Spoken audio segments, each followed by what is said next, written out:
বাল্যবিবাহ শিশু পাচার রোধে গুরুত্বপূর্ণ প্রশাসনিক সেমিনার অনুষ্ঠিত হলো জলপাইগুড়িতে।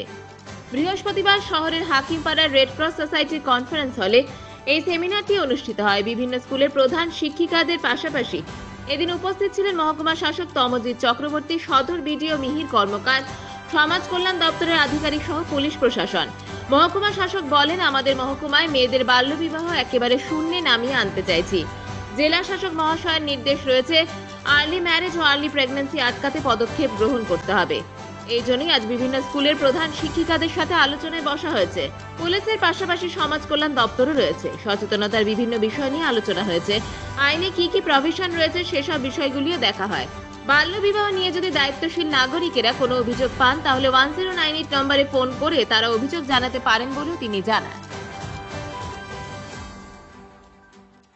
আমাদের মহকুমার যারা বিভিন্ন স্কুল রয়েছে, বিশেষত মেয়েদের স্কুল, তাদেরকে ডেকেছি যাতে আগে যে বিয়ে দেওয়া বাল্যবিবাহ এইটা আমাদের মহকুমায় আমরা একেবারে শূন্যে নামিয়ে আনতে চাইছি। আমাদের মাননীয় জেলা শাসক এটা নিয়ে খুব উৎসাহী ভূমিকা নিয়েছেন এবং মাননীয় জেলা শাসক আর্লি ম্যারেজ আর্লি প্রেগন্যান্সি দুটোটি ম্যাডাম খুব বলেছেন যে এটা প্রিভেন্টিভ স্টেপস নিতে হবে। তো ওই জন্য আজকে আমরা দিদিমণিদের সঙ্গে প্রধান শিক্ষিকা যারা রয়েছে তাদের সঙ্গে বসেছি, পুলিশ রয়েছে, সমাজ কল্যাণ দপ্তর রয়েছে, আমরা আলোচনা করছি এবং বিভিন্ন বিষয়ে সচেতন করছি যে আইনে কি কি প্রভিশনস রয়েছে। এবং আমরা মহকুমার সমস্ত নাগরিককেই বলবো যে আপনারা দায়িত্বশীল নাগরিক, আপনারা কাইন্ডলি যদি এরকম কোনো অভিযোগ পান আপনারা 1098 চাইল্ড লাইন এইখানে দেখছেন 24 ঘন্টা কাজ করে 1098। সুতরাং চাইল্ড লাইনে আপনারা অভিযোগ জানান।